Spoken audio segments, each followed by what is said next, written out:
चलिए हम बात कर रहे थे बीजगणित की, अलजेब्रा की। अब हमने इसको स्टार्ट किया था कि अलजेब्रा होता क्या है। तो इसका देखिए, जैसे मान लीजिए कोई एक पर्सन है एक्स, ठीक है, उसके पास 10 रुपये हैं, ठीक है। अब कोई एक वाई पर्सन आया, मतलब वाई व्यक्ति है, उसने एक्स को कुछ रुपए दिए। कितने रुपए दिए? कुछ रुपए दिए, मीन्स सम रुपीज दिए। तो एक्स के पास अब कुल कितना रुपए हुआ? तो सिंपल सी बात है, अभी यही क्वेश्चन आपको कहाँ पर आता?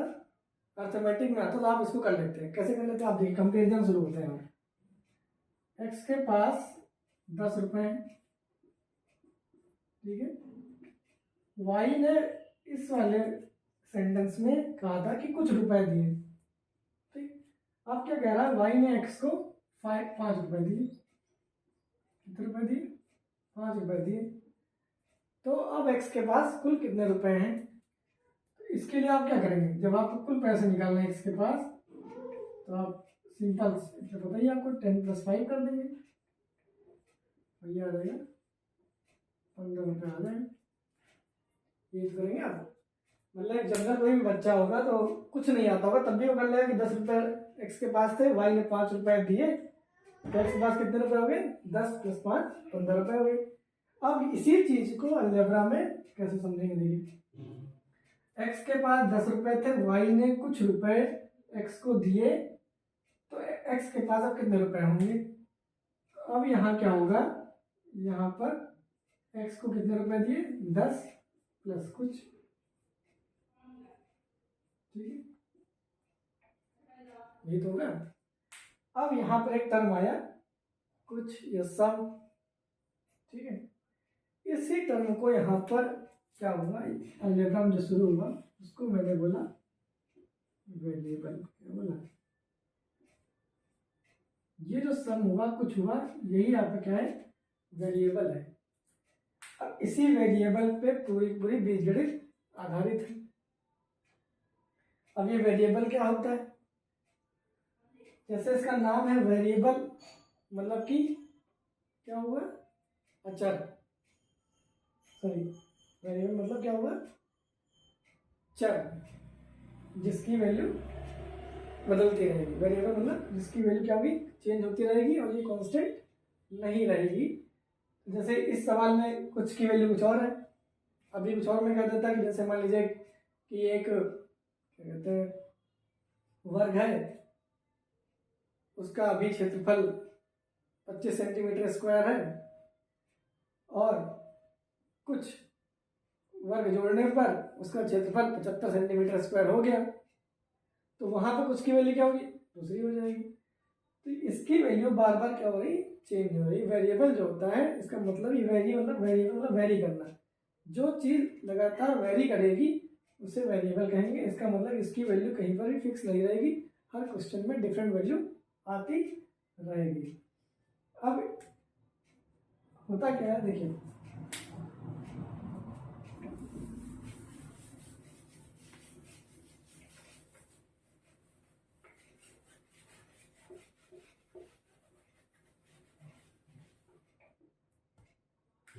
अब यहाँ पर दो चीजें आई। मैंने एक टर्म बताया, कहाँ से आया? पहला टर्म आया आपका वेरिएबल, और इसी का एक टर्म होता है जो हमने पढ़ते आ रहे थे, कांस्टेंट, ठीक है। इसे आप हिंदी में आप कह सकते हो चर, ये आपका अच्छा, ठीक है। तो क्या होगा? वेरिएबल जो होता है उसकी वैल्यू क्या होगी? वो वेरी करती रहेगी, और कांस्टेंट की वैल्यू जो होती है वो हमेशा फिक्स रहती है। जैसे आपको मालूम कांस्टेंट कौन से होते हैं? जो भी आपके नेचुरल नंबर हैं, 1 2 3 4, ये सारे क्या है? कांस्टेंट है। आप चाहे यहाँ पे 1 बोलिए, चाहे साउथ इंडिया 1 बोलिए, चाहे राजस्थान में बोलिए, चाहे यूके में बोलिए, चाहे यूएसए में बोलिए, इसकी वैल्यू 1 ही रहेगी, ठीक है। अब वेरिएबल क्या है? वेरिएबल किसी क्वेश्चन में कुछ वैल्यू आ रही होगी, किसी क्वेश्चन में दूसरी वैल्यू आ रही होगी, according to situation, according to question, according to कैसे भी जो भी हमारे पास सिचुएशन रहेगी उसके अकॉर्डिंग वहाँ पर वैल्यू चेंज होती रहती है। उन्हें हम वेरिएबल्स कहते हैं। वेरिएबल्स का जो रिप्रेजेंट करने का तरीका होता है वो स्मॉल अल्फ़ाबेट्स यूज़ करते हैं जनरली, मतलब कि छोटी ABCD हम लोग यूज़ करते हैं। AB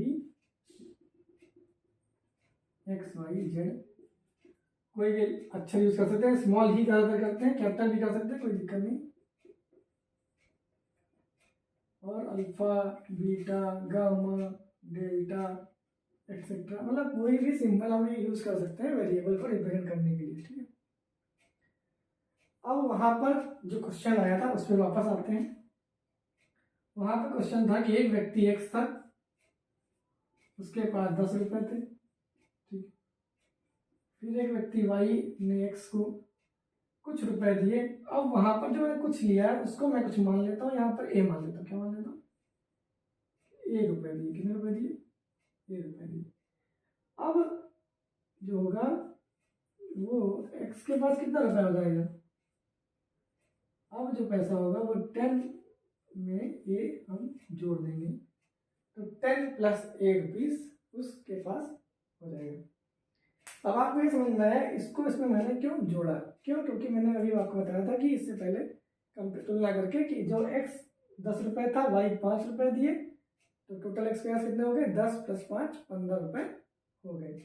तो इस तरह से हमारा जो अलजेब्रा का क्या कहते हैं डेवलपमेंट हुआ, ऐसे ही हम धीरे धीरे डेवलपमेंट करेंगे। तो अभी तक हमने क्या सीखा कि अलजेब्रा क्यों आया, क्यों जरूरत पड़ी। फिर हमने एक एग्जाम्पल लिया कि क्या कैसे हमने उसका असर डाला। फिर उसको मैंने अर्थमेटिक से तुलना की, अंगणित से तुलना की, तो आपने उसका उत्तर बता दिया। लेकिन जब अलजेब्रा में बात आई तो वहाँ पर आया कुछ आया, सम आया। तो जब कुछ की वैल्यू आई तो वहाँ पर एक चीज़ आई कि वेरिएबल। क्या आई? वेरिएबल। फिर हमने वेरिएबल को डिफाइन किया। वेरिएबल ये होता है कि जो जिसकी value constant change continue change होती रहती है, हमेशा फिक्स नहीं रहती है, according to question, according to timing वो बदलती रहती है। जैसे ए, उसको रिप्रेजेंट करने का तरीका क्या है? ABC XYZ DEF जो भी हो, अल्फा, बीटा, गामा, डेल्टा। इसी तरह कांस्टेंट, कांस्टेंट आपको पता ही है कांस्टेंट क्या होगा? 10 का अपोजिट होगा, इसकी वैल्यू 1 ही रहेगी, 1 की वैल्यू 1 रहेगी, 2 की वैल्यू 2 रहेगी, 3 की वैल्यू 3 रहेगी, 4 की 4 रहेगी, और ये वेरी नहीं होगी चाहे आप कोई क्वेश्चन निकालेंगे, चाहे आप जो भी सिचुएशन होगी। अब उसी क्वेश्चन को मैंने यहाँ पर आगे वेरिएबल के साथ आगे फर्दर इंक्रीज किया है। यहाँ पर X के पास कितने रुपए? 10 रुपये थे। Y के पास कुछ रुपए थे, कुछ को मैंने मान लिया कि A रुपीज़ थे, क्योंकि वेरिएबल मैंने मान लिया है। अब जो है X के पास कितने रुपए हो जाएंगे? 10 + A रुपीज़, 10 + A कर देंगे, इतने रुपए X के पास हो गए। इतनी बात समझ में आ गई आपको? चलिए नेक्स्ट आप देखिए।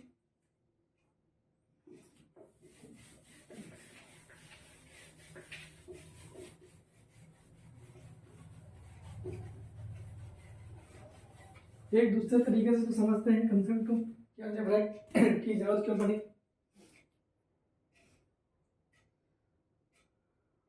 अब जैसे देखिए एक ट्रायंगल बनाना है, ट्रायंगल मतलब समझते हैं त्रिभुज। एक त्रिभुज बनाना है तो इसमें कितनी तीली लगेगी? 3। कितनी लगेगी? 3 तीली लगेगी। अब आपको 2 त्रिभुज बनाने हैं,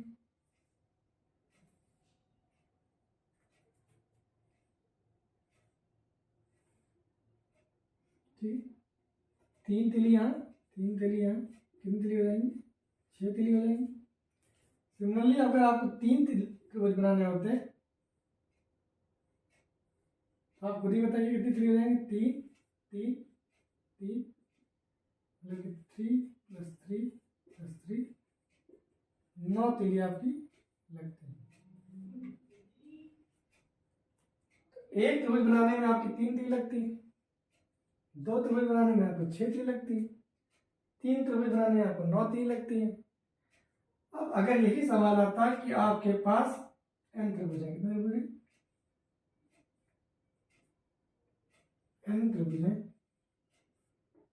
तो आपको कितनी तीली लगेंगी? कितनी तीलियां लगेंगी? ये क्वेश्चन आता है। जब छोटा था डाटा तो हमने किसका यूज़ किया, अर्थमेटिक का यूज़ किया।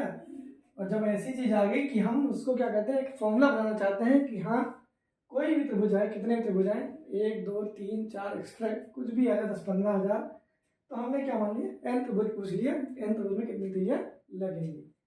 अब आप इसको थोड़ा सा वेरीफाई करिए कि एक त्रिभुज था तो कितनी तीली लगी, 3 तीली लगी।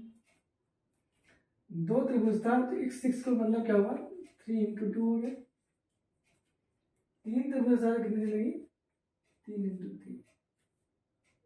तो यहाँ देखिए क्या हो रहा है, जब एक त्रिभुज था तो 1 से गुणा हुआ, जब 2 त्रिभुज थे तो 2 से गुणा हुआ, जब 3 त्रिभुज थे तो कितने, 3 से गुणा हुआ। इसी तरह अब कितने त्रिभुज हैं, n त्रिभुज हैं, तो आप खुद ही बताएंगे n त्रिभुज में कितना होगा, 3 तीली 1 में, n तीली से के लिए गुणा कर देंगे, ये आ जाएगा 3n, मतलब कि मैचस्टिक्स। ये 3n क्या बताएगा, ये बताएगा कितनी तीलियां यूज होंगी n त्रिभुज बनाने में। इस प्रकार से इसका क्या बन गया, फॉर्मूला बन गया।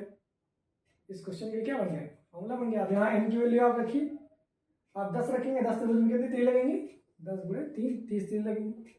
50 त्रिभुज में कितनी लगेंगी, 50 × 3 150 तीलियां लगेंगी। तो इस तरह से हम अलजेब्रा का यूज अपनी डेली लाइफ में करते हैं। और अभी आप करते नहीं, मतलब आप केवल अलजेब्रा पढ़ते रह रहे हैं, लेकिन अब आप सीखेंगे कैसे हम उसको अलजेब्रा को अपनी डेली लाइफ में यूज़ कर रहे हैं और इसका क्यों जरूरत पड़ेगी। तो इस तरह से आज की जो पहली क्लास है, इतना ही मैं बताऊंगा आज के लिए बेसिक में। धीरे धीरे हम डे बाई डे बढ़ते जाएंगे और हम एक ऐसे लेवल पर पहुंच जाएंगे कि फिर आपको मज़ा आने लगेगा और आप सारे क्वेश्चन खुद ही लगाने लगेंगे। आपका ऐसा कोई क्वेश्चन नहीं होगा जो आपसे नहीं लगेगा। तो थैंक यू आज के लिए, सभी को नमस्कार, और लाइक करिए, सब्सक्राइब करिए।